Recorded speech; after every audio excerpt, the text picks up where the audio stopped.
My mother had been collecting antiques, and she's been in the antiques business for over 20 years. It's what she did, and she's been going away and sourcing things for many years, and she couldn't help but collect vintage items and things. And it's always something that I always really liked, and kind of I think I warmed to it quite a bit. And once I'd finished my studies, we opened the shop.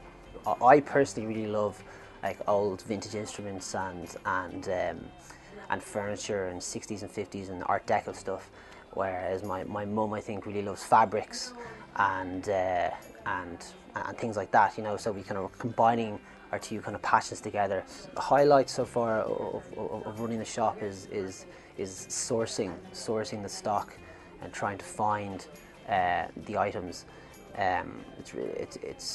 It's really great going away, you know, traveling abroad and going away to different countries. The main thing at the moment is just keeping the quality of the stock high and keeping the shop stocked all the time, because, you know, when people come, they walk around, they see it and they think it's great or whatever they think, and then they walk off, or they leave, and then, you know, when they come back, you want the shop to be looking different, so you have to keep constantly recycling the place and keeping the shop kind of fresh all the time. So that's challenging sometimes.